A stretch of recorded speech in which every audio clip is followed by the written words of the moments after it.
For my vlog too, I took my foreign exchange student, Shamik, to Los Tres Amigos on Grand River because he said he only tried Spanish food once. Um, Prior to meeting him, I was still nervous to meet him at the restaurant. However, I knew it would be a little bit better and more comfortable now than because we've met before and we also know a little bit about each other.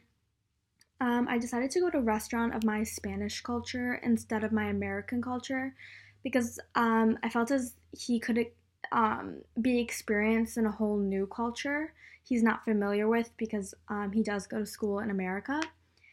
And I was really hoping he just enjoyed the food and get to know a little bit about my culture. Um, So when we got there, we sat down and we went through the menu, and he said everything looks so good, and he has never even heard of some of the meals on the menu. Um, it looked like he was comfortable when we were there and talking, which was a relief. We ordered carnitas and chips and salsa, which he said he loved.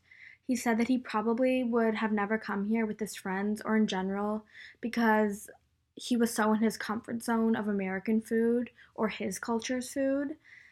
So he was glad that I brought him there because now he could bring his friends there too.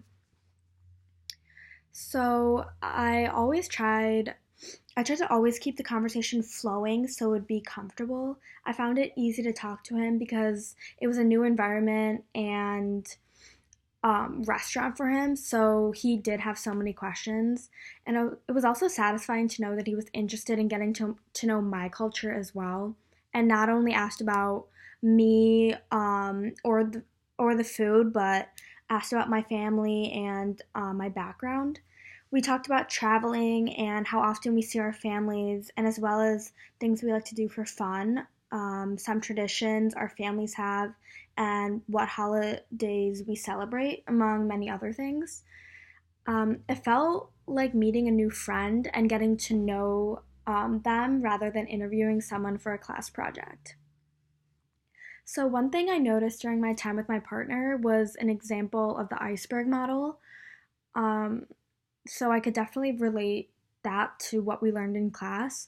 So we were there for food of my culture, which is a visible component of culture. But when we started talking about our cultures, we were getting to know the invisible components of the iceberg, such as how each of us were raised as growing up and what our parents' expectations of us were. And another invisible component we talked about was whether our families were straightforward when telling us something or if they were ambiguous, which we both said that they were straightforward.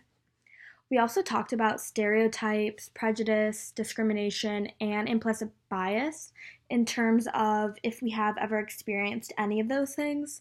We both said that we have experienced them in a way where people will joke about our culture and say it is just a joke, but we sometimes will take offense to whatever they are saying about our culture. So, after reflecting on what I talked about and experienced with my partner, I've learned that we're all alike in many ways, but also different in many other ways, and it is okay to be different. If everyone was the same and acted the same, there would be no individualism.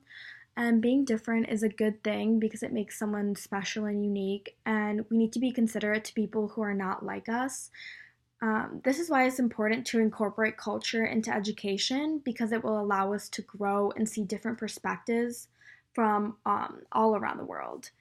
This way, we will not be so close minded, and when faced with problems and differences, we know how to approach it in a certain situation. So, it basically can only benefit us by knowing more about different cultures, and that's why it's so important to have it in our education system.